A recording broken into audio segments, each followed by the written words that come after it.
This is Guardian Radio, your station for up-to-the-minute news, intelligent, interactive, and engaging conversation. 96.9 FM. The views and opinions of the hosts and guests are their own and do not necessarily reflect the position of the management and staff of Guardian Network. La la la la. La la la la la la la la. La la la la. Oh yeah, oh yeah, oh yeah, oh yeah, oh yeah. I represent Bahamian people. I from Nassau, Bahamas, big up Bintan, bro. Boy, I from Bintan, bro. Right between West and Augusta, where them two roads meet, they call it Wilkinson Street. Manners and respect was like a sign blank check. It seems the ones that coming after quick to disrespect. You see, this life in the ghetto never easy. So many hungry days break till it grieve me. But I doing the best I can, trying to turn my dollar to 100 grand. I represent the ghetto people. I from Nassau, Bahamas, big up Bintan, bro. Boy, I from Bintan, bro. Ghetto. Don't take no back talk, no bribe or no joke. If you find fire, you definitely find smoke. Bintan, bro. Good night, Bahamas, and welcome to Guardian Radio 96.9 FM. It's a pleasure to be your host on this wonderful Friday. My name is Valentino, host of the talk show inside the inner city that premieres every Friday except holidays at 6:30 to 8 p.m. Telephone numbers tonight are 323-6232, 325-4316, and 325-4259. And you can listen Cable Bahamas. I think we get 961. I think our 969 channel is down on Cable Bahamas, but you can listen in to our sister station, and you can listen to some wonderful topics, sports, and etc. You can text us at 422-GR96. And I would just like to say to each and every one of you who listen to the show, I appreciate each and every one of you. I am glad that many of you like to listen, make you think a lot, and I just appreciate each and every one of you who I come across who happens to either hear my voice or I'm just appreciative of each and every one of you, okay? And you brighten up my day to know that the little contribution that I'm doing is actually making a difference in the country. I appreciate each and every one of you. Today's topic, we're going to talk a little bit about did the police do enough in 2023? We're going to play a flick on that, not as yet. And then we're going to talk about senator support, judges, being held accountable. I've always said that there are things going on in the country where the low-class citizens are basically persecuted 100% of the law. But those who are in higher anarchy or higher position in the country, who hold high positions, paying jobs, judges, police officers, politicians, some cases pastors, and some business people, in many cases, we as a public, we weigh in, and we see the discrepancy in how the law judges and persecute person who have immunity, it means they have protection, because they're in the maternity, and they look after one another and they know people, and they are able to bypass things instead of someone getting persecuted.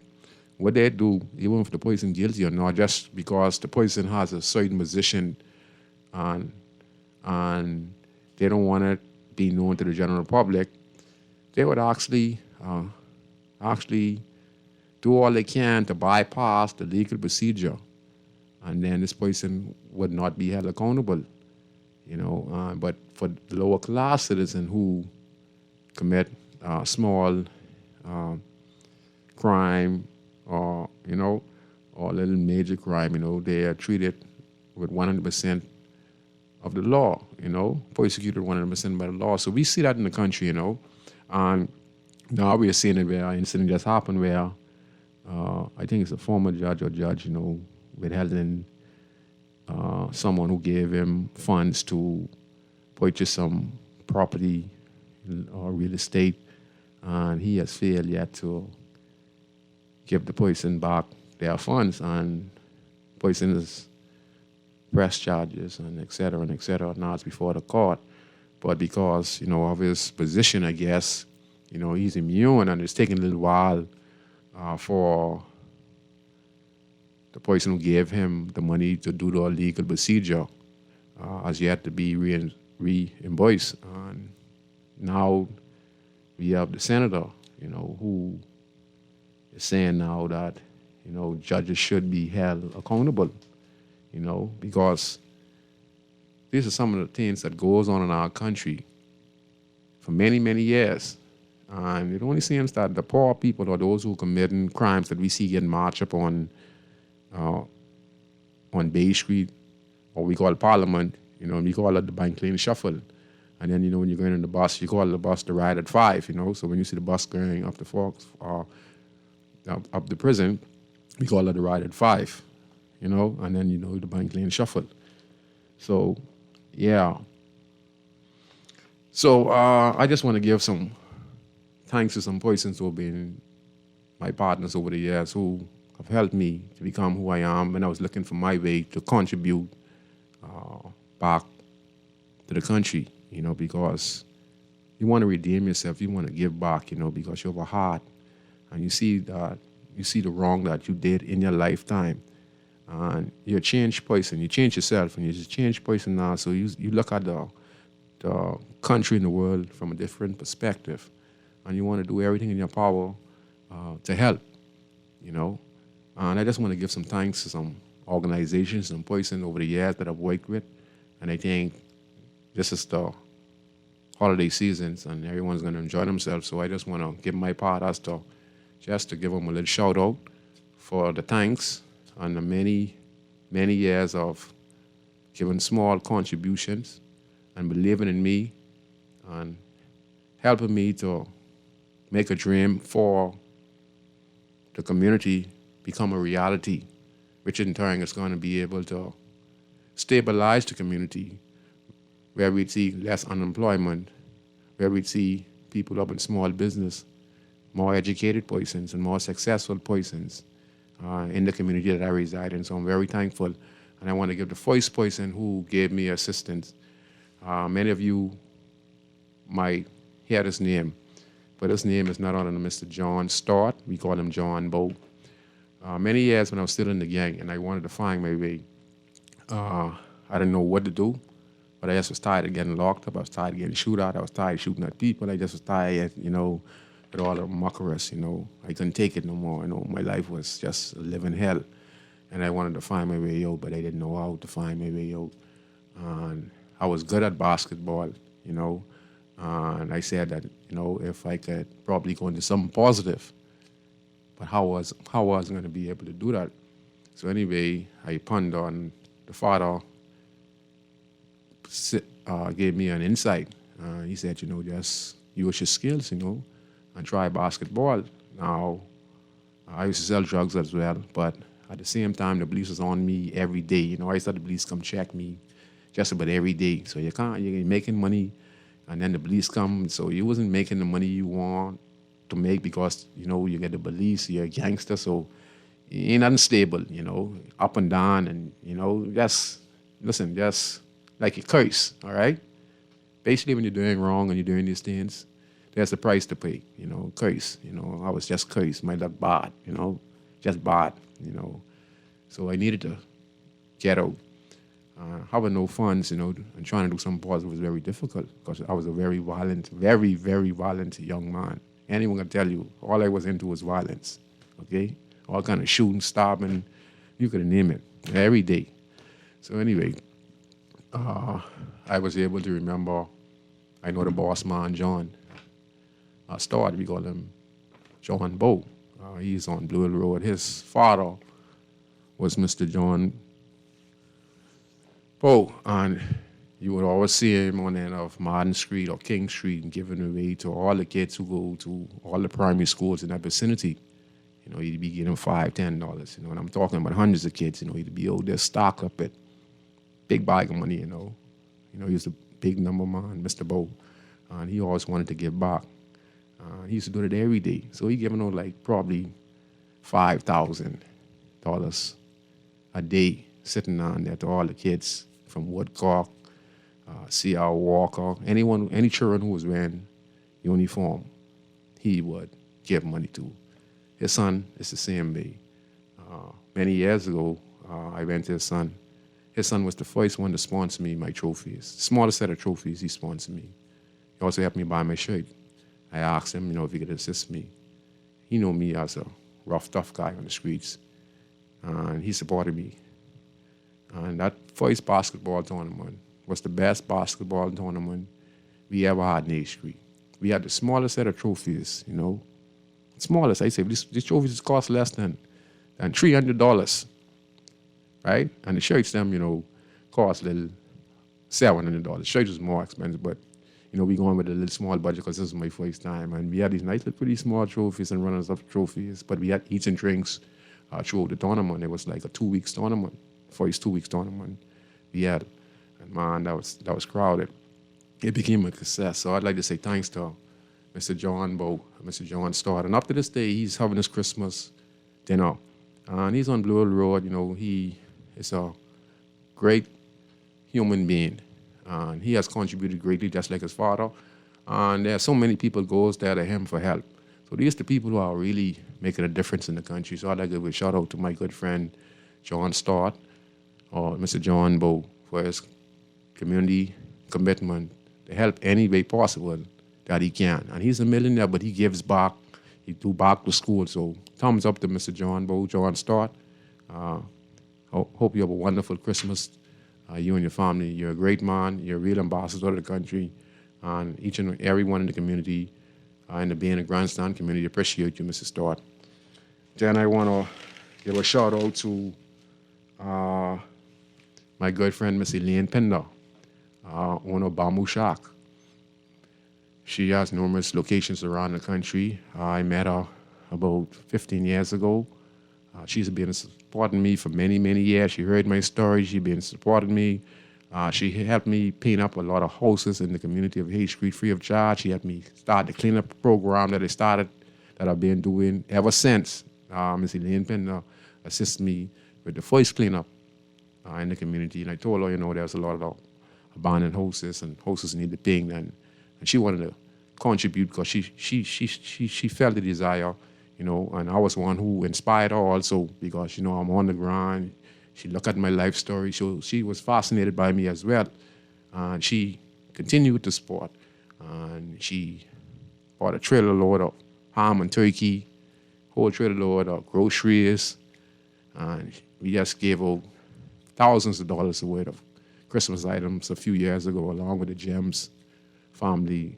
And also her daughter, Candy Pender, who was being very, very helpful to me and helped carry my career. And that's basically where I got my career in media and on talk radio, starting at the Gems Radio, being a co-host with Debbie Bartlett. Yeah, I was co-host with Debbie Bartlett on Gems Radio.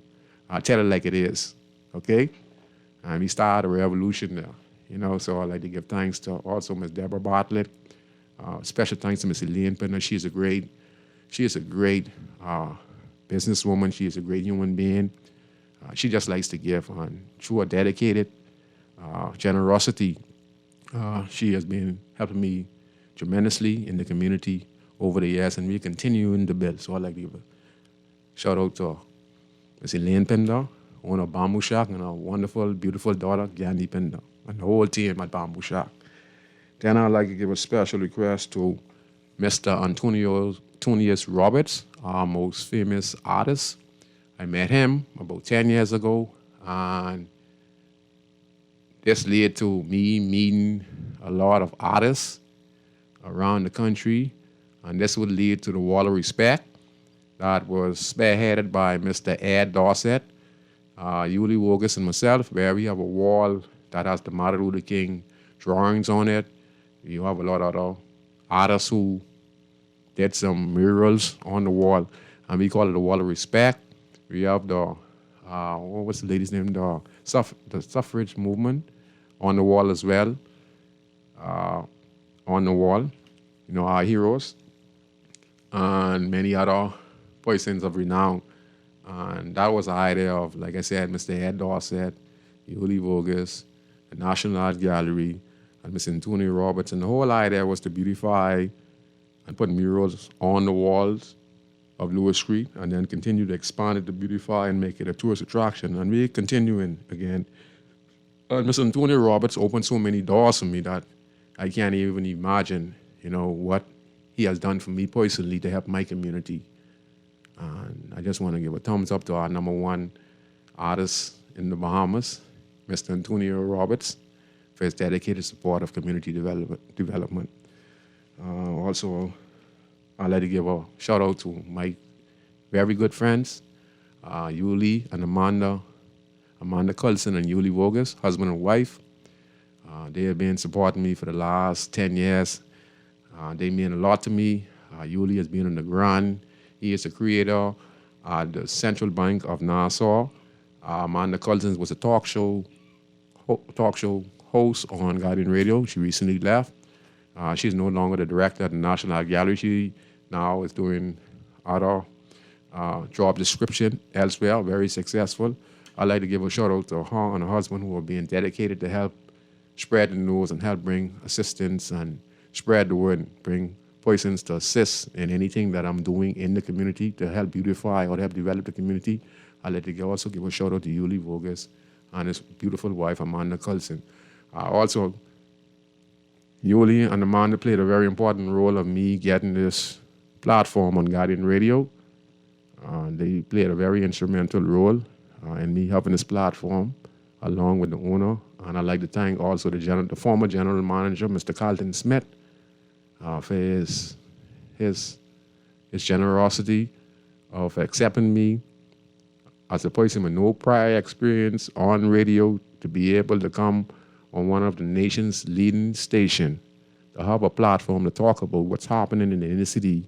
And that contains about the prison, it contains about politics, it contains about religion, it contains about what is affecting the lives of Bahamian people and what can we do to solve it. And we use this opportunity of my vast experience being a part of the criminal element of law enforcement, being a part of politics, dealing with the late great Sir Lyndon Pinland, to former Prime Minister Perry Gladstone Christie, to having connections and working with former Prime Minister of the Commonwealth of Bahamas, Hubert Ingram, and then having the opportunity to work with many ministers of national security and many different government departments that has passed legislation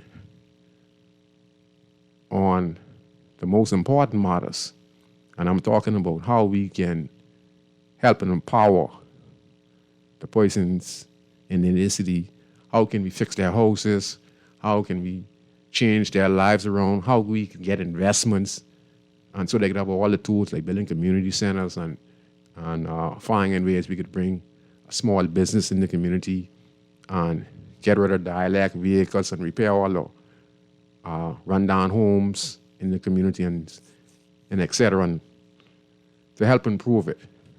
I also like to give a shout out to former Prime Minister Perry Gladstone Christie, because about 25, 30 years ago, we met Mr. Christie, and many asked if he is successful in being the Prime Minister, what are some of the suggestions and ideas and solutions that we could come up with that he could present to his cabinet ministers on matters that are the most important. One of the things that he's very concerned about, he was concerned about the inner city communities, because he felt that it needed urgent help.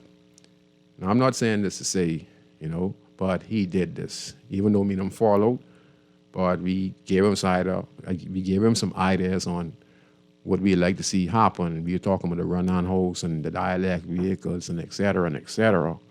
And he wrote it down, and when he was able to win the general election, he started a program, Urban Renewal. So, as Mr. Christie, was a very popular prime minister, but he is also a very unpopular prime minister with many, because of the way he governed. Many of them were looking for him to fire certain cabinet officials, and they said that he was letting them get away with just about anything without firing them or shuffling them. But tell you the truth, Mr. Christie has helped many Bahamians in the country. And so when you're looking at home repair in the country, fixing the doors, fixing the roof, refurnishing homes under urban renewal, that's Mr. Christie. Like I said, that advice was given to him by a group of young men who was from the streets, and I was one of them who gave the idea. When we sit down with Mr. Christie at his office on, I think it's Shirley Street and Bay Street, I was at the office between him, Hewitt Ingram, and Perry Christie, and we sit down there, and I think it was Luke Bell sitting in who invited us. And Luke Bell, father was Philip Bell from Elucha, who was MP. So that's how we ended up meeting through Luke Bell. We ended up meeting through Luke Bell. And my friend Troy was there, and he sit down at the table. So yes, that's Mr. Christie. So the home repair you see going on in the country right now, that's Mr. Christie. So he did some, he ain't did enough, but urban renewal is still there. I think it'd be a very more successful program if we really push it as to say it's really urban renewal. Let's put the resources there. Let's strategize and let's use urban renewal the way it's supposed to be used. And that is to change the environment in the city community. Okay? I want to give a shout out to my special friend my special friend. This lady, she changed everything for me. When I was at my last scrawl, where I had nowhere to turn, she came to my aid, and that's Miss Alexander Millis. She was the past president of the Wrongfully Home for Children. I met her after engagement with C.B. Moss on Pheasant Park, that's on Hay Street. And I met her. She came to me roughly over, I'd say, going on 13, 15 years. And I couldn't believe it. This is a Caucasian lady. She's a Bahamian, real Bahamian who care. And she heard my cry because she care about children. She care about the country. She came to my assistance. And she said, I don't have no money like that. But what I have is some connections with some people who I think you can really use, but you have to be sincere, you have to be trustworthy and honest, because my credibility is on the line, because I'm going to introduce you to these people. And I looked at her and I said, wow, opportunities are going to come to me, and I'm going to make sure I have to be honest as much as possible. I have to show integrity, and principle and understanding. And she introduced me some people from all around the world, the Bahamas. And each and every one of them I meet, I talk to them the same way I talk to her. So when I meet them, because I only meet them through her connection. So I also respect all those who I meet from the connection I made with her. And I'm very respectful to each and every one of them. And she has opened so many doors for me that I can't even tell you, So I appreciate Ms. Alexander Miller. She has done tremendously. She introduced me to Lucas Metropolis. Lucas Metropolis is the director, is the president of Lenahan, Bahamas. He is the one who came to the Bahamas, visited the Melis family. And the same time I met Ms. Melis, he was here doing a program called Fishing for Families in the United States of America. He's an American citizen. He was going to Florida University. He has graduated with high degree. And she saw what I was doing in the inner city community at my residence, where I had my own center that I was building at my place of residence where I would house kids and get them on field trips and who did good. And next year I'd let them use the computer. Besides doing the basketball program, I was doing a lot of little small stuff with the kids and always have a little feeding program. And the kids' birthday, I'd be celebrating by me just to keep the neighborhood going. Yeah, so Mr. Mayles was able to introduce me to Lucas, and Lucas, came down. He asked me how can he assist. So we worked together for about 1 year, and then he said, "How can I assist?" I said, "You know what, Lucas? I was thinking about doing a community center by me, but I need to do something for me, so that I could have some finance coming in for me. So I'm thinking about if we could find a property somewhere in the community, and if you could talk to somebody and get some funds, probably with $70,000 or $80,000, we probably could buy a property and then build a community center, and then we have the proper training with specialists coming in, and a lot of people, fishermen, educators, architects, and they said if we could bring them there to the center, and we started to teach these kids about technical training programs. We'd have some electricians, and he liked the idea. And, we went around, and then we ended up bucking Mr. Dorset from East Street Gospel Chapel Church. And then we was on the same par, and then the Dorset family donated the property. Now, we are growing that center. Now we've been in the brand new state-of-the-art center through Lewis Street. So we're going to have 2 centers through Lewis Street. We also built a culinary kitchen on Hay Street to teach culinary cooking to the residents, young or old in the community, so that you could start your own business and you can learn how to cook different food in Italian and etc. So that's going to be established on Hay Street.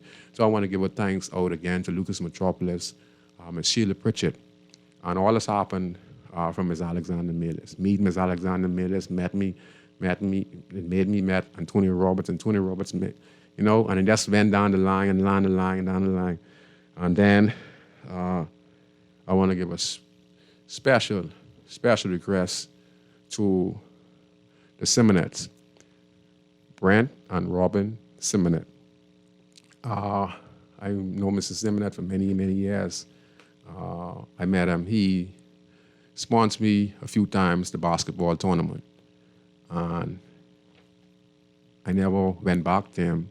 I had his number for many, many years because when I look at people who are our position of wealthy people, I don't look at them as wealthy people. That's their own. I got to go out and get my own. You know what I mean? So I don't look at what people get. My grandmother always tell me in life, you can't watch what no one get. You got to worry about you and focus on you. You understand? If that's someone want, you don't need to look at it or ask for it. If someone want to do something for you, they'd come to you and give it to you. But don't look at somebody else's things and you want it and be jealous. No, you got to set your own path. So, yeah, and I had this number for many, many years. And recently when we opened the first stage of the first community center on Lower Street, Lenan Community Center, Ms. Mayles called me and I talked to Mrs. Simonette, and she told me her husband wanted to speak with me. Say, he liked the work that I'm doing in the community and the country because they read the newspaper. And he said they could see I sincere and that I'm committed, that I'm not about money, I'm not about fame. I have all those things. I don't have no money now. I'm struggling just like anyone, But I'm thankful that the Father blessed me, that I don't go hungry and I'm smart enough to put a roof over my head. And I'm still climbing, Next couple of months, my restaurant could be finished and I could be able to have financially be stable, So, like I say,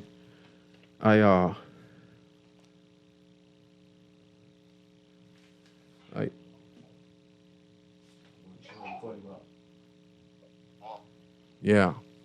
So, yeah, and ever since they have been assisting Lenan Bombers, they've been assisting with the ideas of cleaning up the area,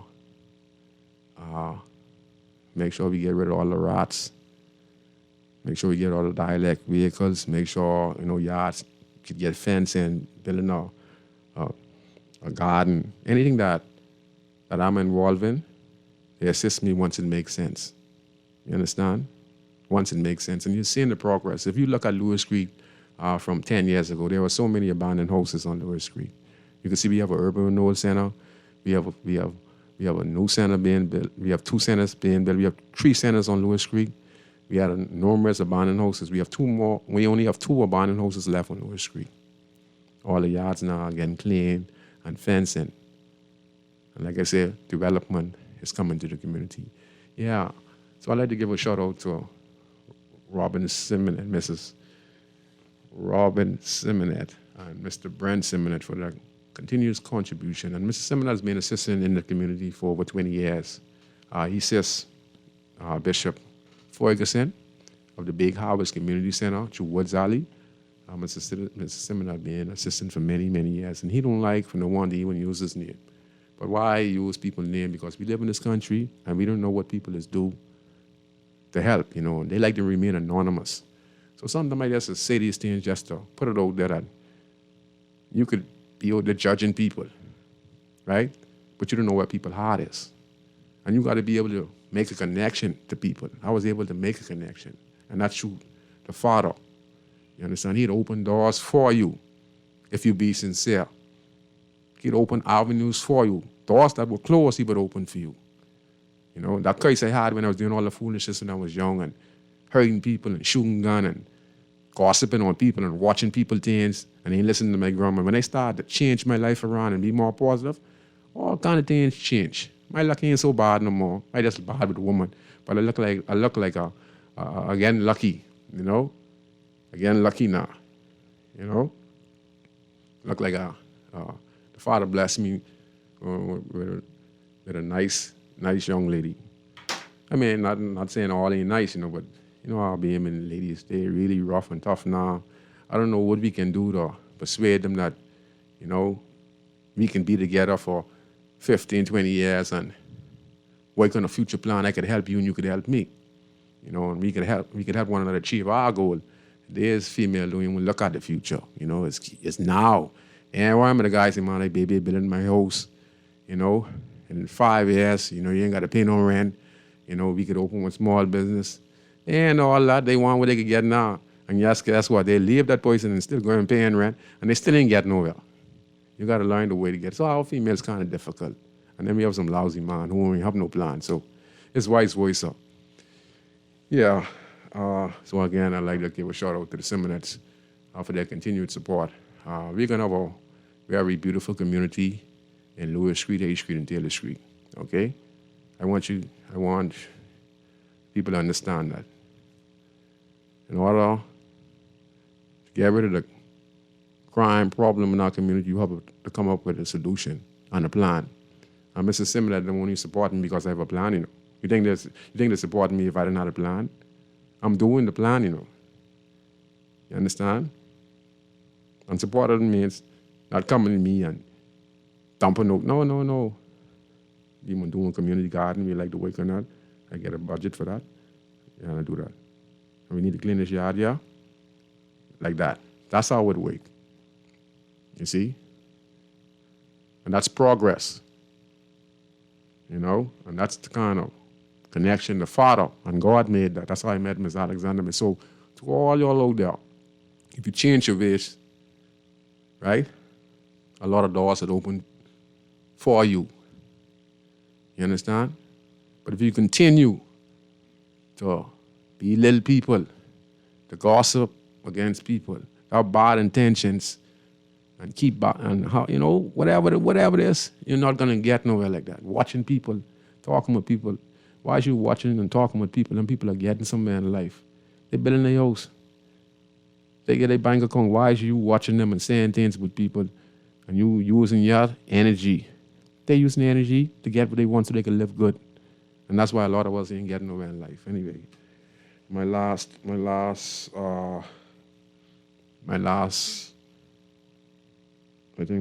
is the Guardian Radio. I already said that. The Guardian Radio. Again, I'd like to also say that the new general manager, Dwight Strawn, for also believing in me. And to all the radio talk shows on Guardian, C. Newey is doing an extremely great job. You know, Miss Aaron Green, you know, I call him Naughty by Nature was on earlier with the sports, you know. He's doing a tremendously good job. General manager early in the morning, Dwight Strawn. He's there with his sidekick. And they do a tremendous job. I want to congratulate each and every one of them on doing such a great job every day. And I think the people appreciate them around the country. And I appreciate you guys too, even though we are all in the same boat. And I'd like to encourage some of the other talk show hosts in the country talk more about the inner city communities. So collectively, we could be that change. Sometimes I'm talking of what needs to happen and how we can talk on the matters that are very important simultaneously. I think that a lot of talk show hostess around the country, if we speak simultaneously together as a unified on certain matters, and we use our voice, I think that we could be the big change that this country looking for. We might not be on one accord, but I know definitely, we all can come together and use our voice and say, hey, we need to focus on poverty, we need to focus on crime. We know what it is, and we need to just push for that and make sure that the powers to be do not, what do they call it?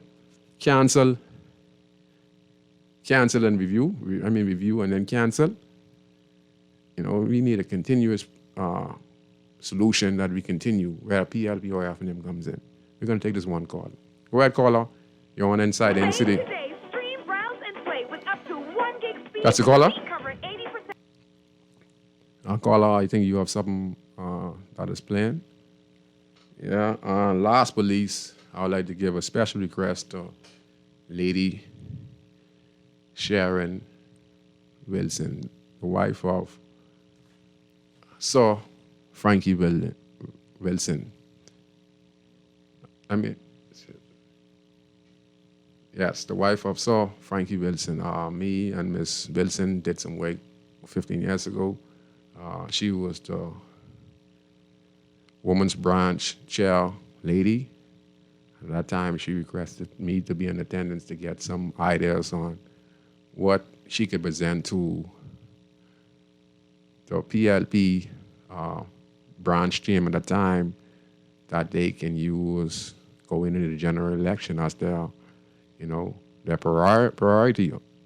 And we gave them about 10 plans, Lady Cheryl Wilson. In doing so, it contains a lot of stuff, like small business second chance, and she was able to present that to the Minister of National Security, Dr. Brandon Nordich, and then they were able to pass it in Parliament. So I'd like to give a special thanks to Lady Cheryl Wilson on our collaboration together. And to this day, that legislation that was passed under the Ministry of National Security is still ongoing today. And she has made changes in the country. So I'd like to say thanks to her as well. We're going to take this call. Go ahead, caller. Caller, you there? Hey, it's Scrooge. Hey, what's it? Hey, it's Sparky. And I'd like to give a special, hold on, Sparky, and I'd like to give a special shout out to my troublesome friend Sparky for such a wonderful job on the talk show around the country. My good friend Sparky. And he's troublesome too. Go ahead, Spark. Don't call me troublesome. Just call me the buck. Just call me the bucket mouth master and the ratchet jockey. Now, hey, Scrooge. Yes, sir. Since everybody closing down everything, I'm going to serve this white boy they call Jesus, God, and everything. Yes, sir. Again, we're going to the same thing every year. And wonder why I would like to thank you, Scrooge, yes, sir. for what you did for us every Friday evening. Yes, sir. Thank you. And people talk about your diction and your use of the English language words that they say you mess up my time like that. But listen, we are Bahamian. Mm-hmm. We have our own dialect like the Jamaicans that they... Mm-hmm.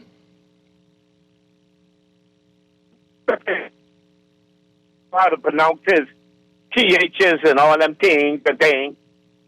Hey, hold on, because they go on to school and get educated and come back with their master's degrees and things. And they're smart as me. Believe they're better than everybody. That's right.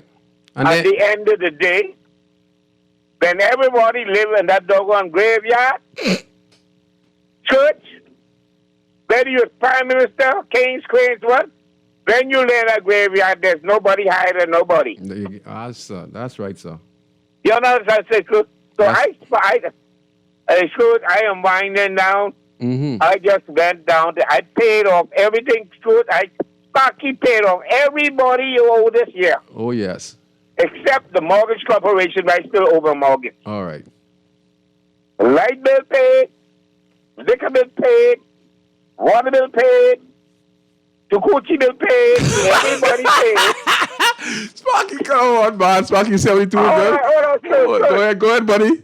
Scrooge, Hey. I just wanted to come into the new year, Yes, sir. not owing anybody. Yes, sir. I did the same thing. But all of us owe the government because they taxing us to death. Yes, sir. Whether it's TLP, F&M, DOI, UBP, We get taxed they today. taxing us to death. Yes, sir. And when we start January again, what we always say, Sparky, January and February every year is Everyone the hardest broke. Everyone month broke. of the year of all of us, right? Everyone broke. Hello? Yes, sir. Should I right or wrong? You're right. Everyone say Johnny and Feb is the hottest spot in the year. Every year. Scrooge, how long we been doing it? Every year they say, 30 years now, 40 years. we've every been doing year it. they say, January and February is the hottest month of the year for all the humans. Yes. All year everybody's complaining about the cost of living and how everything's so high. Mm-hmm. I tried to get in the mall at Marathon the other day. No parking space. Wow. Can't even get in some of the shops. Wow. All these broke people who ain't got no money in the mall at Marathon. Now, Scrooge, Yes, sir. they must have got ASU or they go to the bank and get a loan. Because they was crying, but PLP and F&M all year, and everybody broke. But in Christmas, they got money. Hello, Scrooge? I listened. Scrooge, you still around the corner by the old St. Francis Hotel? Yes, sir. I come in to hear you, man. Scrooge, because me and you had to talk, because we keep talking the same thing over and over and over and over, and nothing changes, eh? Yeah, that's why I make sure something changing. That's why I'm talking, but I'm also making a lot of changes in my community. Now, hold on. Before I go, Scrooge, let me Yes, ask you sir. this question. Go ahead. On this blessed Friday evening, how come all the foreigners come in our country and they live like kings and queens? You just said it just now. How come We put down every one corner another you go to in this country, because Chinese got bar, liquor, and restaurants? because they smart enough to see the resources, and we always trying to pull down one another. The Black Rob syndrome. How come the Bahamians can't get the same license for the Chinese get? Because the Chinese get a Chinese association, and they support all Chinese business. They have one set of lawyers support all of them. I got so much things to argue. Like, you know, it was against the law one time ago to have a bar across the road from a church or a school. But it ain't so bad. They don't have a bar now because the church is a business now. You Also. know the Chinese, so that's good. You know the Chinese Yeah, in right. Yellow Elder got a bar with selling food, clothes, and liquor across from Yellow Elder primary school.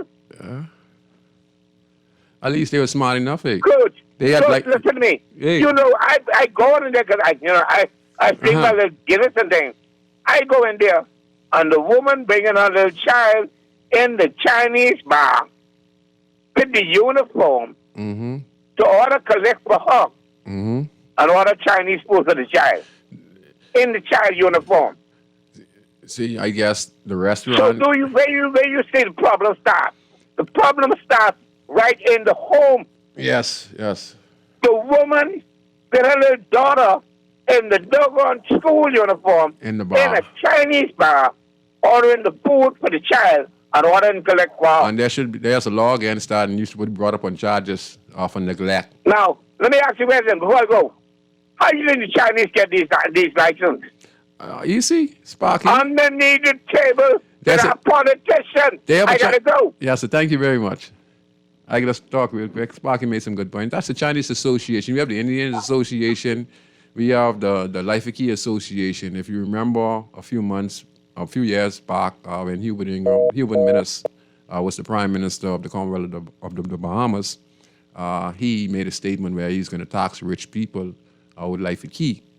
And then in response, we saw where the life of key business owners, they got their team of lawyers and they say, well, they was going to boycott the Bahamas now. These business people talk about all the business they get here. So when they started to say they was going to boycott, they said how much employees they have employed around the country, and they're talking in the thousands. And their payroll is in the millions. So immediately that threat that the former Prime Minister, Dr. Minnis, said, he retracted because they have an association, and each one of them have their personal lawyer, but they have one lawyer that speaks for them, just like the Chinese have their Chinese association, the Indian has their Indian association, the Haitians has the Haitians association. As you can see, when those things were discussed a few months ago on ZNS News, where we saw they were speaking out, and we saw they have their association. So these people have association, and then their association make their presentation to government. And then there's treaty signed with the Chinese government and the Bahamas government here. So there are a lot of things going on behind the closed door. And people say, about my English. Listen to me, buddy. I from the island, I from the Bahamas. I speak broken English. I ain't trying to be no British. Me say, boy, hey. And that's how we talk. Some stutter, I stutter. That's how we talk. And you say the Prime Minister brave, they was going to talk. But the man is the Prime Minister.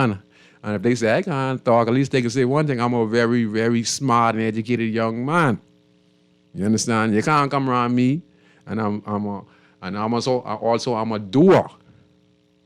And when we talk about my English, let me just explain to you. Did you hear all those stuff that I was involved with my English? And I was able to work with the smarter set of people in the highest government office in the country, was able to sit down with me and understand every word that I'm saying because I frank with my English.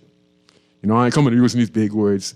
No. So, and you ain't as smart as me, right? And I ain't better than no one. The only thing I'm better than people is this, and how I conduct myself and how I treat people. That's how I'm better than somebody. I ain't gonna take advantage of nobody. I ain't gonna gossip with nobody. I ain't gonna watch nobody. I ain't gonna hurt nobody who ain't trying to hurt me. And I'm always looking out for the best. I always looking out for the best of each and every individual that I come across. And that's what makes me a different person. I'm always happy to see someone making progress. That's the only thing that makes me better than the next person. You understand? Other than that, like Sparky said, when we dead, we go in the grave. We can take this last call. Go ahead, caller. We can take this last call.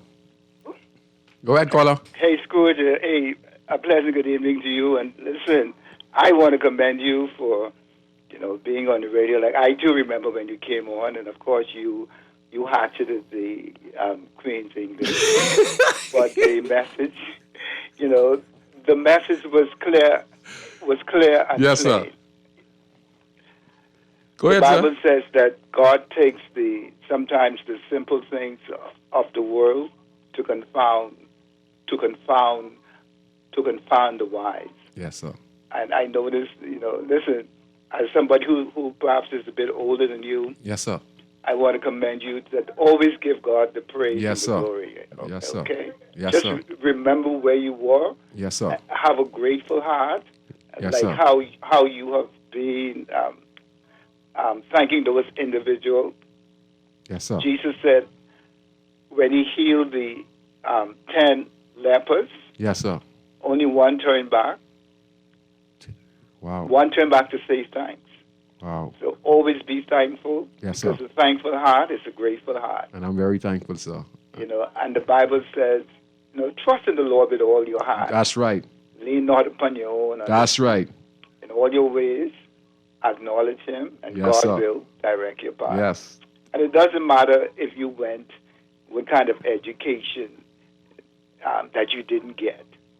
You see, a lot of the people who are rich and who have accumulated wealth, many of them didn't even finish school. You're correct, sir. So it's not about the education. God has given all of us a gift. Yes, sir. And you have found your gifting. Yes, sir. And he The Bible says that he will open doors for you. He will go ahead of you Yes, sir. if you put him first. You see, I was saying a little earlier how you opened all those doors for me. And I was crazy voicing them when they started off. Yeah. Yes. See, Yes, sir. Listen here. Scrooge, Yes, sir. I have proven him. Okay, I have proven him. I have been down, but I can look back Yes, sir. and I can say, but God. Yes, You sir. know, I should have been whatever you could Yes, put in there. yes, I understand what you said. Yes, sir. But God, okay? Yes, sir. But God, you know. So, listen, give God thanks and praise every day. Father, I And give like you you thanks. say, continue to help people. Yes, sir. You know, because the Bible says when you give to the poor, You do for him. you lend to God. So you could say that to me. You could say that one more time for all those listening. No, he said that he that giveth to the poor, lend it. You are lending it to God, and the Bible says that God will raise you up Yes. on your bed of affliction. And that's exactly the what, promise. and that's exactly what happened to me in my life. That is the promise. Yes. So, you know, and it's the truth. It's the truth because I'm a And you living will a prime always- example. you will always be blessed Yes, sir. if your hands are not closed. Yes, sir. Because when your hands are closed, you're not able to receive anything. Yes, sir. You know, and we brought nothing into this I world, mean, carry nothing. and we can't carry none. So Honestly. if you could help somebody along the way, then your living would not be in vain. So, Brother Scrooge, Yes, sir. listen, I wish you all the best. Continue to do what you do, and may God continue to richly bless you and your family in the upcoming year. Wow. Have a Amazing. good night, buddy. Yes, sir. Thank you very much. And the same to you, sir. And I really appreciate every word you said, and I was very touching. I just want to say to the general public, to you as well, to each and every one of you, if you change your ways, there are going to be so many doors open to you. Let me just explain this to you. I used to sell drugs for a living, okay? That's what I used to survive on. Selling $5 pockets and selling $5 nickel bag, Yeah. okay? And I had to give that up. And you know this now, I don't have no income coming in whatsoever, and I don't know what to turn to or what.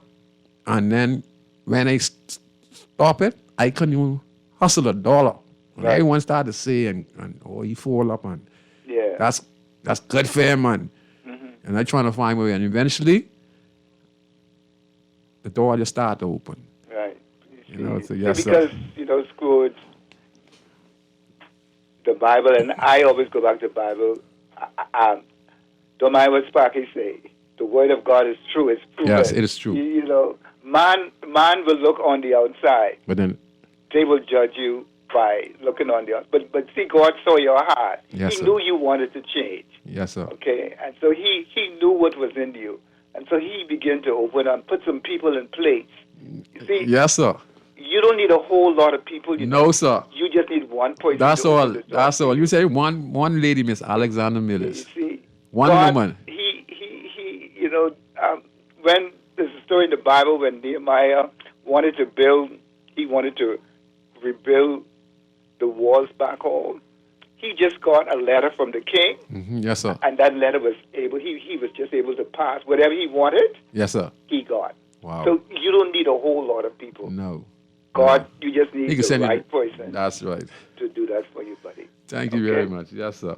Be encouraged, man. And thank you very much. You enjoy your night, sir. And I'm very encouraged. Trust, I'm very encouraged. Thank you very much.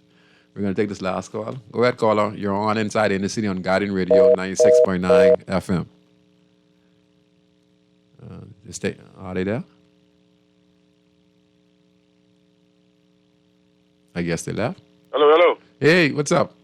Yeah, man, I like your story. It takes a lot of courage, from the hustle, right? But see, God provide.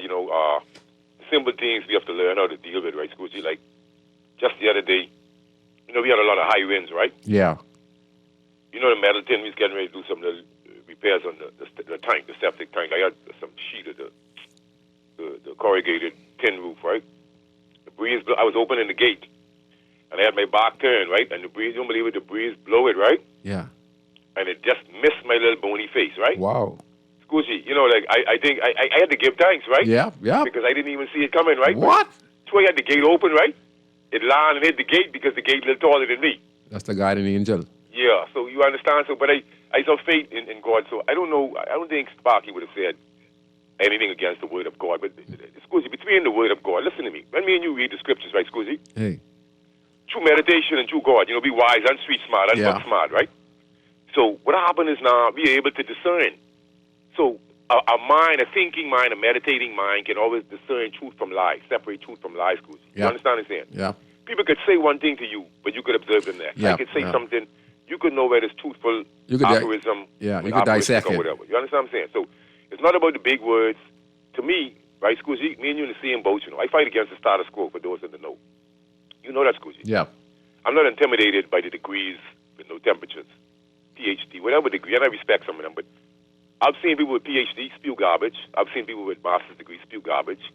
Because what happens, you understand what I'm saying? Look at the COVID-19 pandemic, all them experts and all them dropped the ball. Scoozy, listen. All them dropped the ball. Hey, military, listen to me. I'm no expert, But what I was a person who was willing to disclose the truth. Yeah. You know such thing as no expert? Because the expert, not being well, they was the expert. I never claim the cure no one, but they still get mad at me, I never come and say I got the cure for nothing because they do the same thing with Dr. Zabi, right? You know what I'm saying? Hey, 50, I will cut you off, right? But 50, all those experts of the World Health Organization and what you were saying and many others were saying, that we didn't need to lock down the country and they go on lock down the country. What they come out and say afterwards, all the experts, all the people who've been all about all these school and all of them was wrong. All of them was wrong. But Scoozy, but what you think, for me, all right, like a brother has come on same time was trying to discredit me. Some people apologize to me. Some people never give me credence. And they say, well, no one is listening to you and who I is and wait. But you don't really get it. 52. I mean, Scoozy, as I was saying, it was the message. It was not me. What happened to Dr. Fauci? What happened to Dr. Fauci? But Scoozy, I want to ask you this, man. Hey, I want to know you learn something. Excuse me. At the end of the day, what you think my most important message was? You forget what I was really reiterating over and over? 2 words, antigenic shift. Mm-hmm. That is the reason why they cannot cure influenza, Scoozy. That was really the basis of the message. You said these things. I listen to you. They cannot cure the flu, Scoozy, because of antigenic shift and viral reassortment. It was basic science that I wanted everybody to learn. Mm-hmm. Also, the certain intricacies about the immune system. Scoozy, if you listen to the words I'm saying, you was right. When I thought, it really wasn't about me. So they want me to say big enough me, but then they want gas like me as to say I wasn't saying nothing with sense. Mm-hmm. How could you do that? When people already see people approaching me in the food store, nurses, doctors, people, everyday people, and when they see me with the locks in my head, oh, this 52, I know the voice somewhere, When I proudly talk to these people, I'm humble boys, and sometimes they see me in a car, they see me in a bicycle. You understand? But we do from the road, so we know what time it is. So we see what you say you do. I respect that, Scoozy. Yeah.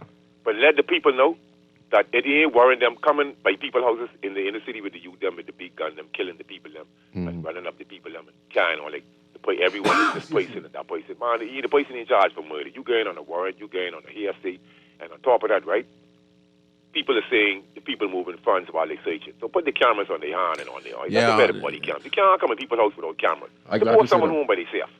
I'm going to read. Then police come by you. We're going to talk about it right now as soon as you finish.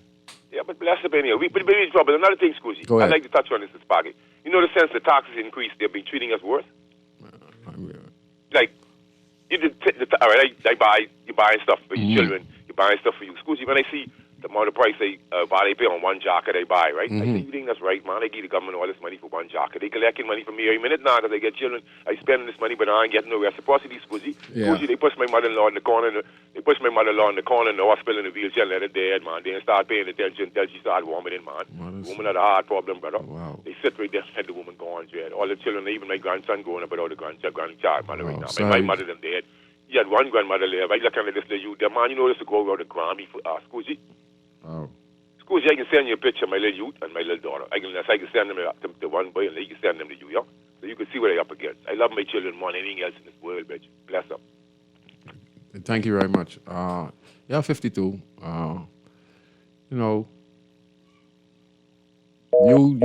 You did a wonderful job of challenging the world, and many of us were on the same page as you, who were from the inner city community as well. And we challenged the world, and we were saying, this is the flu. We were saying that, the Prime Minister had to lock down the country. There's something going on with the World Health Organization. And all it was a way to try and take away people's right and put the World Health Organization in charge of the world governments so that they can decide on what comes in the country and what goes with the country. And even though, there was a COVID-19, but it didn't call all the strict measures. Because at the end of the day, look what happened now. We ain't wearing no masks. We roaming free. Everything is back to normal. So definitely, there's some truth to what 52 was saying. There's some truth to what my cousin was saying. There's some truth to what I was speaking on. And many others who were speaking. Those doctors who were fired and who said the same thing 52 was saying, around the world, and they were fired. So yes, you're talking about educated people who went to colleges and doctors and pharmacists and all this stuff. All of them were with their president, and all of them was with the World Health Organization. And at the end of the day, what happened? People now are looking to sue for the COVID-19 vaccinated shot. Okay? Insurance companies don't even want to pay people who take the vaccine because they're saying that it is not their responsibility. You take it at your own risk. That's how serious it was. So yes, I just want to read what this caller said. This message said, good evening. Your story is truly an inspiring one, brother. And that the caller who spoke those words of God brought tears to my eyes. Needed to hear this. Keep it up. Yes, and that's what we want to do, to inspire each and every one of you. And that's what we are here for, And like I said, I changed my life around. And I was violent. Listen to me. Ain't much guys was violent as me. There were many violent guys in the streets, But I was violent. All I was into was just violence. And not only that, like I tell people, I used to sell drugs too. Okay? And changing my life around was the best thing that ever happened to me. And I'm so happy now to put smiles on kids' face and to be able to help the older people in the community and to help people on the whole. And then I could go anywhere in the country. I don't have to watch over my back. And there's so many people who respect me in the country. So I'm very grateful. And I'm glad I take this part in my life to make a difference in my country that I reside in. Yeah. So yes. I'm glad we inspired you. And yes, God, we call him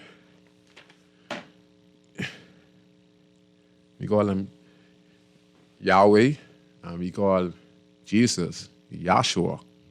And they are the original name. There are many other names, but these are the original names of the Father and Son. And we even getting to realize that now because we also being lied to about the original name of the Father and about the original color about the Father. You understand? Now we getting to realize, and our minds starting to open. So we are seeing a change in our education and our history. We are getting more enlightened, like 52 is saying. Okay, I have a few more minutes on the show, so let me get to this part of the show.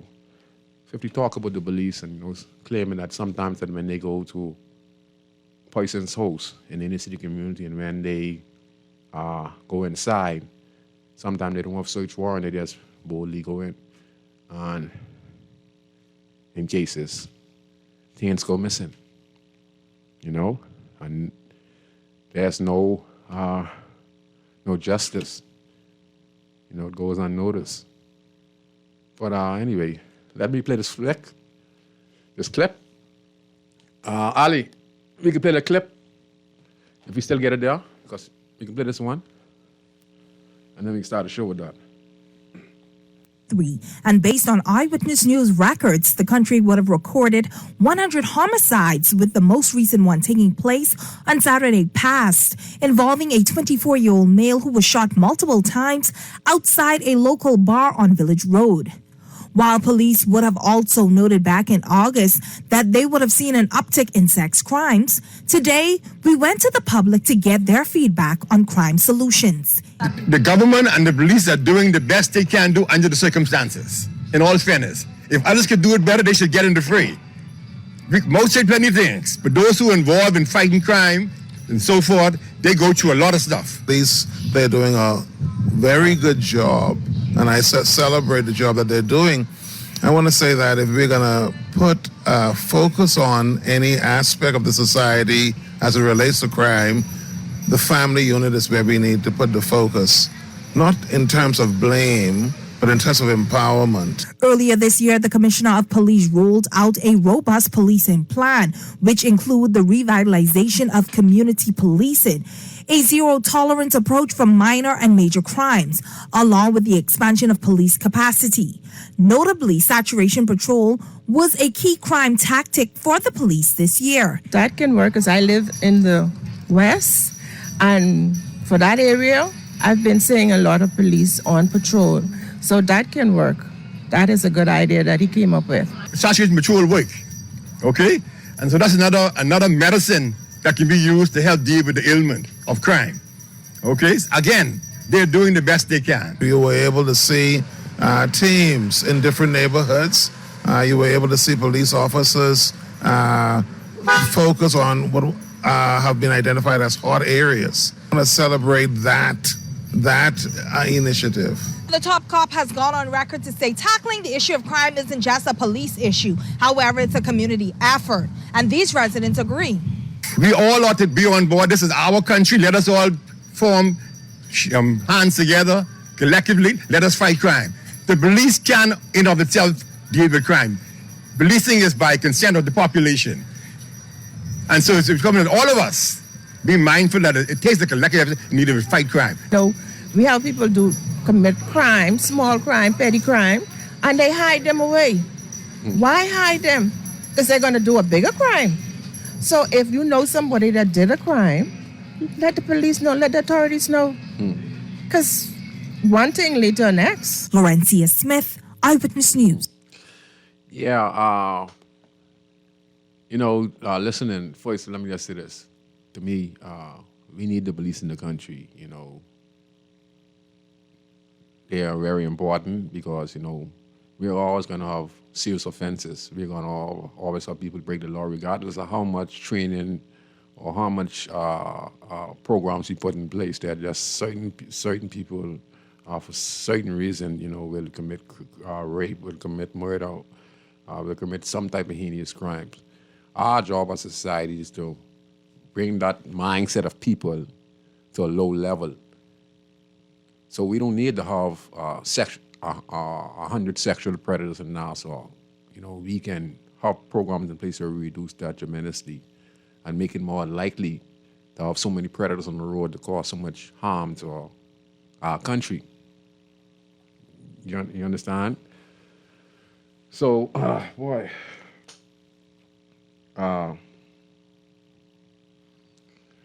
Let me see where to start. Oh, this week. Okay. I think that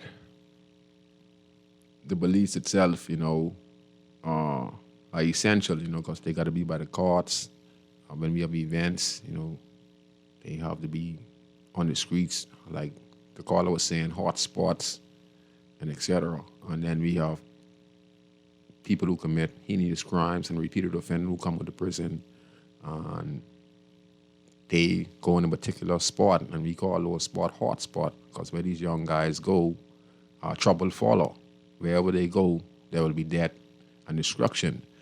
And the police plays their part when they get the information, they do their research, and then they go and tackle these issues. At the same time, they're dealing with some individuals who were like myself, who grow up hard and probably didn't make the right choices in life. And they get caught up in the system. And they don't like the police, and the police don't like them. And in response of their violent actions, and they are serious criminals, the police, would go at them extremely aggressive. Bear in mind that these young men also are aggressive too. And there's a clash, and then sometimes we have shooting incidents where many Bahamians feel that their loved one was killed by the police. And they're saying, he didn't have a gun. There are many cases we can say that, that these incidents happened. But in some cases, we could also say that guys were actually shooting at the police, and the police had no choice but to return fire. But then in some cases, we have the police who kill innocent people. And that is because of the high rate of crime in the country, where we have 100 murders per year. So when the police is leaving the precinct and he's getting advice from the commissioner of police or the assistant commissioner of police or the superintendent who in charge of that particular area, he says to his officers, we've had 4 murders in this area. We had about 7 shootings in the last month, there. And we have some suspects who we think is involved in multiple incidents, including murder and drug dealing. They live in a particular area. So be cautious. You got to go home to your family. These young men are dangerous. Now he's going to say something else that is not going to be on record.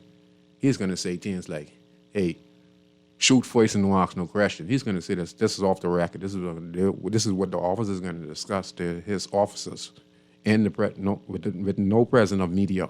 This is just him speaking to his officers because police is police. You understand? So you're going to say, and that's only based on the fact that he knows of the high homicide rate in the country and how dangerous these young individuals are who are committing these crimes.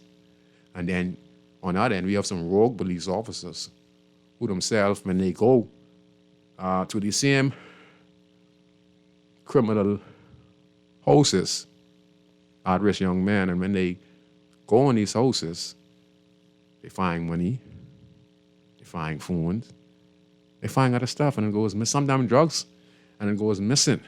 And this is being said many times. And I could say a prime example. It happened to me a few times. Okay, personally. So I can't say which officer, but this is a practice that still goes on today. Okay, and if we're saying if the police did a good job in 2023, honestly speaking, the murder count is close to 100. If we didn't have the police in this country at this present time, despite all the bad cops, this country right now would be probably anywhere facing like the 200 to 300 murders per year in this country if it wasn't for the police presence in this country. Honestly speaking, this country would be like 300 murders per year. You might don't believe to say, per capita, with over 100,000 plus people, the Bahamas is the most dangerous place in the world. When you look at it, because we only 21/7, we have 100 murders. We have Jamaica, that has over, every year, close to, 1,000 murders.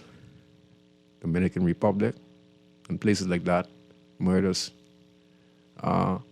in the hundreds and hundreds. But they have a high population of millions of people. Could you imagine us in the Bahamas, 21/7, less than 1 million here in the country? But we have 700 cases. But yet still we cover close to 100 murders per year. That means we're a conflict zone. You understand? So we are probably one of the most dangerous place in the world when it comes to black on black crime. You understand? So when you look at that, the police takes all that into consideration. Some of these police, they don't look at us as citizens.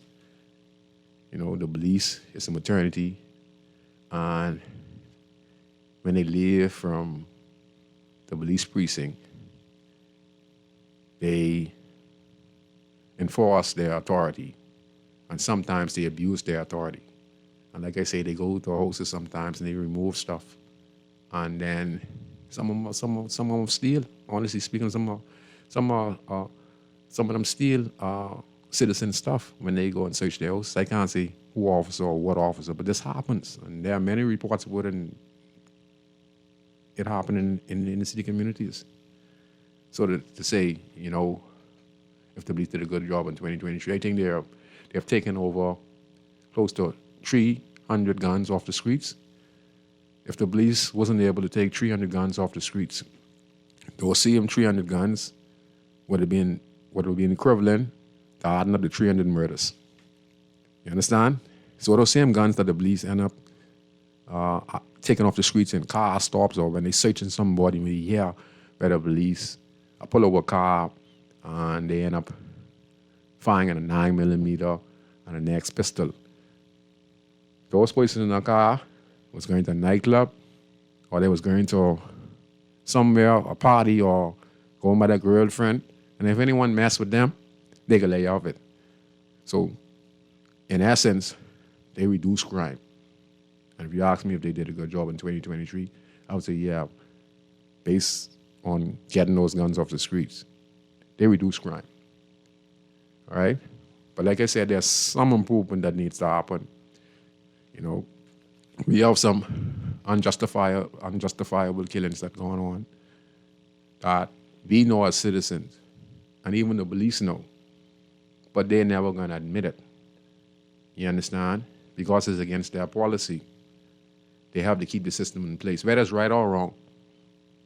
You know, they'd beat around the bush, and they'd find a way, even though they know the officers are guilty, but they'd find a way to break it down to manslaughter or do something because it's a system.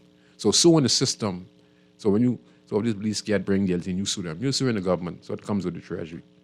And then these police sign contracts. So a lot of these unlawful killings, you know, they are the reason because the officers themselves are not properly well trained. They come from a background just like the young man who out there shooting gun. They join the police force and know how proper training. We train them for 6 months, but we don't teach them about discipline. We don't teach them about hospitality. We don't teach them in response that, you know, if there's an accident, how should this officer respond? You know, if you shoot somebody, you would see in the United States of America, some of those officers are paramedics. They are police officers, but they're also paramedics. So if they shoot somebody, you would see them there assessing the person, and then there you would go themselves and tie and tunic, because their job is to protect and serve. But our police over here, they probably they protect, but they don't really, they serve, but not in the capacity as how they're supposed to serve. You understand? So yeah, we have a lot of cases of unjustifiable murders happening in the country, and a lot of families in the country now are really mad at the police because they know they lost their loved ones, but at the same time, they are mad at the police because they know that their loved one is killed innocently, right? And some people just want an apology, you know, because the police are supposed to protect and serve. So when they look at all the evidence and they see that their child was innocent and the police are covering it up, it sends a sour taste, and many people would, you know, be very disgruntled with the police, and they have their reasons. You understand? But the police serves their purpose. You understand? And they do go in people's homes when some of these officers, because they say some of these officers are real gangsters. You understand? Some of them are real gangsters. And because they know that they have immunity, they take advantage of these inner city homes. And they take advantage of suspects. And what they don't know, what they don't know, what is a fact when they do this stuff, is that they just make these guys more rough and tough. You know why I get so rough and tough? I get so rough and tough because the police used to brutalize us. You understand? They used to brutalize us, so we got rough and tough, and we started to rebel against the police. And then there were some officers who I knew personally were very decent officers, like former superintendent of police, Douglas Allen, or former chief inspector, Wari Sanders, or assistant commissioner of police, Cash, you know, or B.K. Barnaby Jr. You know, there are many officers who I could call who I had a personal relationship, even though I was a bad boy on the streets, but I was always respectful to them. But what I saw going on the station, why I was in there, if I didn't have my stripes, you know, that's why I could speak the way I speak, and that's why I'm thankful to Guardian for my past experience to be able to have this conversation with you guys. Yeah. So I'm doing all the B.K. Barnaby Jr. and et cetera. And they treat me with the utmost respect. But like I say, you have officers who do these rogue incidents. You know, we need to be able to our discipline unit in the Royal Bahamas Police Force that deals with these matters, in a timely fashion, where the citizen of the country can say there's a balance, but we do need the police, until we could get that 100 murders down to about 50, until we could get the prison down from 1,700 down to 13, or I think it's 1,700. And then last time I listened to the acting commissioner of the prison, I think he said it was the population went down to 1,400. Until we get the prison population down to about 500 to 400 and keep on gradually drop, we're going to keep on seeing aggressive police. We're going to keep seeing aggressive young men who are at risk and females who are at risk. And we're going to keep on having this cycle. Because everything is measured by the prison. How you measuring it by the prison? Not measured by the prison. Unless the prison statistics goes down, we continue to have some aggressive police officers who take innocent lives, because of the situation of the high crime in the country. And because of the high crime in the country, the officers are going to be vigilant. And that's why they say the innocent is going to suffer for the guilty. So that's why if there's a shooting in the area and you're walking around, the police coming and looking to see those gunshots, and you never seen you would get a rush, you'd be walking, you could be coming from the pump or just coming from the store, and they had a gunshot. So the police will know who shoot off the gunshot. So when they come flying through and they see someone walking, you might not react, but the police, they vigilant, so they're looking at everyone. And you could be smoking your little drink because you ain't checking for the gunshot going off. So when the car comes through, you're smoking a drink. So when you see the police light, you just break off running. So the police think it's you fire off the gun. You understand? So when the police jump with the car and you trying to get away because you have the little drink, but the police ain't know there's a drink. And then the gunshot, and some of these police, they itchy finger. And the spot dark, and you running, and you could fall on, and they just fire at you, and that's it for you. And that's what has happened. That's what they call it, a hot spot. Yeah. So we need to have accountability in our police department. And I mean real accountability. Because we have to be able to let the officers know you're doing an extremely dangerous job. We understand that, but you have to do your job professionally. And if they breach and be abusive in their duties, there should be a disciplinary system in place that technically deals with the attitude of that officers, and he can be dismissed on grounds of misconduct. The same kind of enforcement we want is where we saw the young guy, the student got harassed by 2 police officers by the mall. And he was very aggressive against a young kid. Who was in school uniform, 2 boys and a girl. And he was completely wrong. And they reprimanded him. And we need disciplinary actions like that also. And then we also need for the country's top brass to really talk about these matters and explain to us exactly what happened and be honest with it. The police could be at fault, but we can understand it was a mistaken identity. It's better to say something than to lie and say the police is right when the citizen know themselves that based on the evidence and the talks going wrong, which talks don't really mean it's not you need evidence, but the evidence that we receive is be concrete evidence. It's be the truth, and it adds up. And it hurts people and gives us this deception that the police, are protected. But we do need them. Ali, real quick, let's play the last one. We get one more real quick. That going it. That's the one with the judge. I ain't need that one, don't worry about that one. And then this one saying the judges should be held accountable. Let me read this quick. No, that's all right. Let me read it quick. And even the judges, see, it goes from the police to the judge. And I talked about that. Let me read it real quick. what is his name? Was it, Ryan Pender said he support introducing a disciplinary system for the judiciary.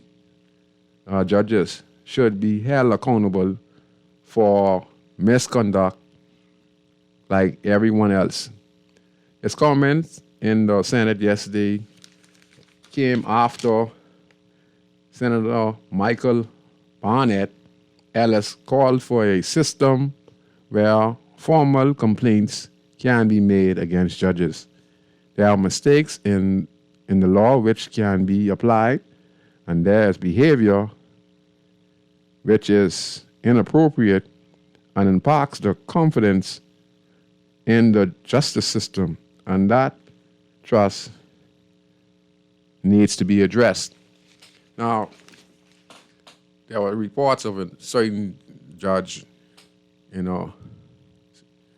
financial dispute, and he was protected. And we heard it from the judge, we heard it from the police, we've seen it from the politician, now we heard it from the judges. See?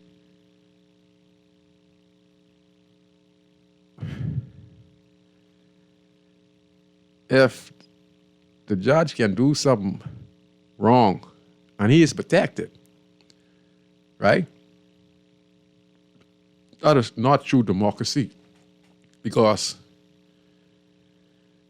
if he is guilty of something and is being protected because he's a judge or he's a top police or he's a politician, it sends a bad message to the rest of the population. But most importantly, we are spiritual.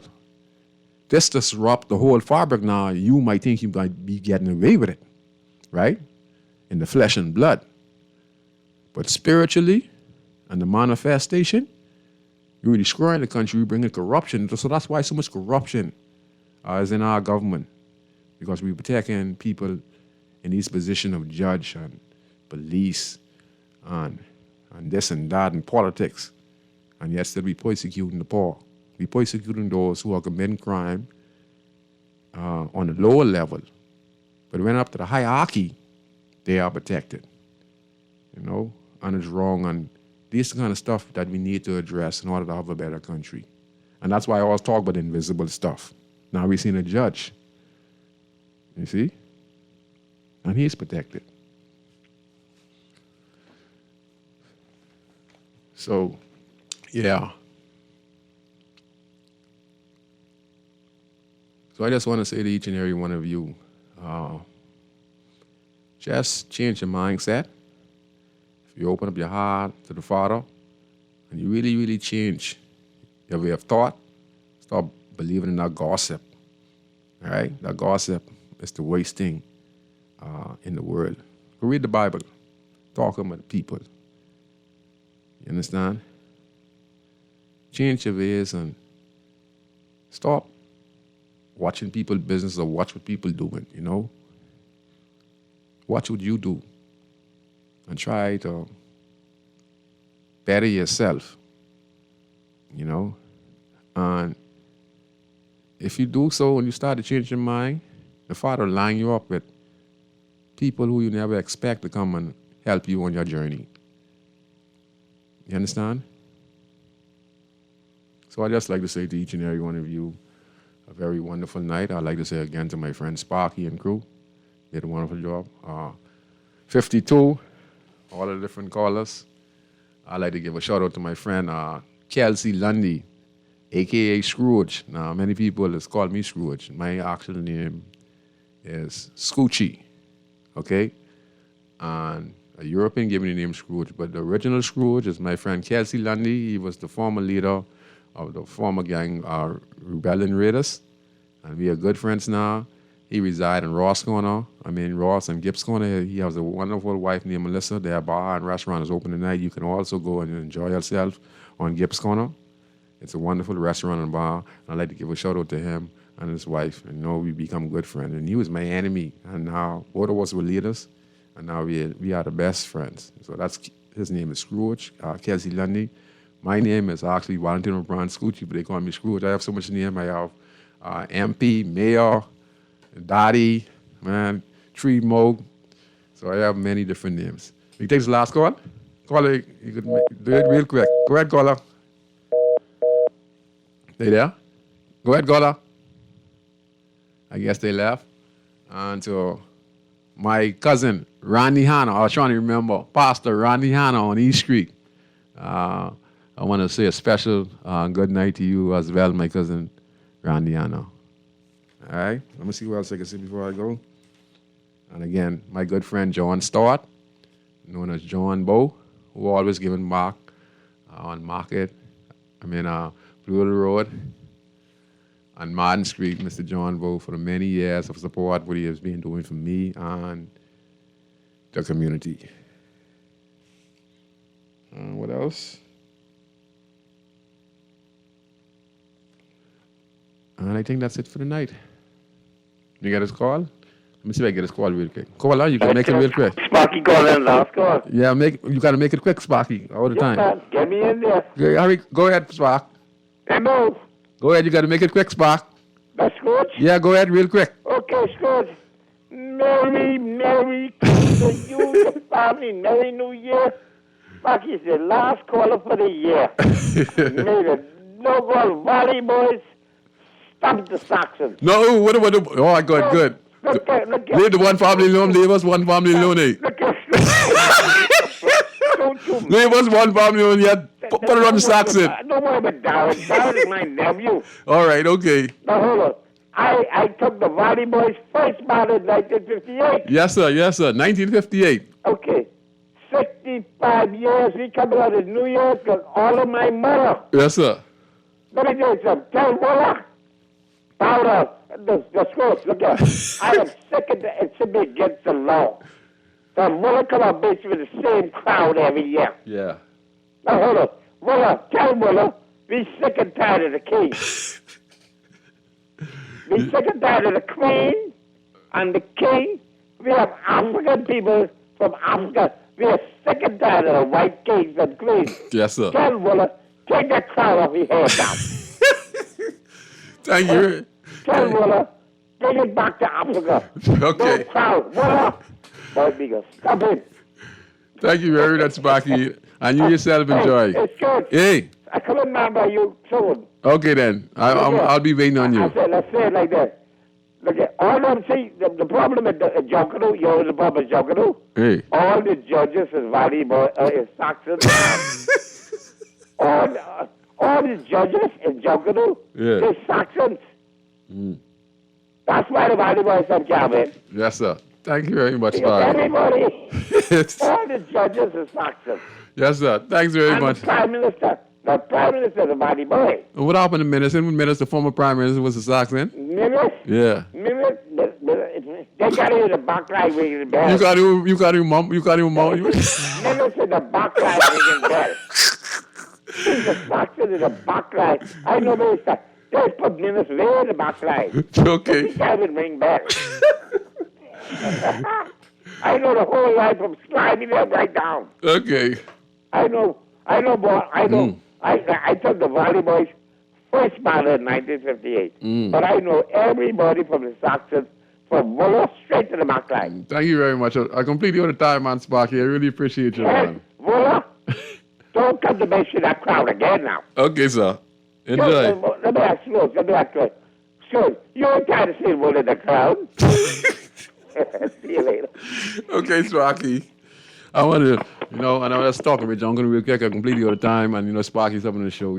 Wally all the way. Sparky's they tell what don't go on Bay Street. I'm a one family. We just went 2 straight. We looking to try and see if we can win it again. It's going to be real tough.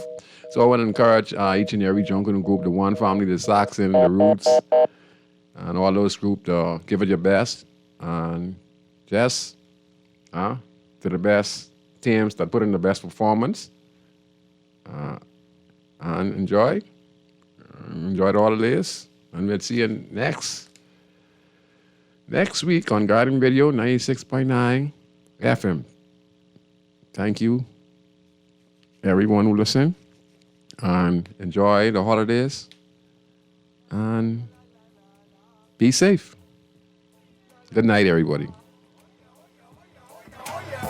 I represent billion people. I from Nassau, Bahamas, big up in town, bro.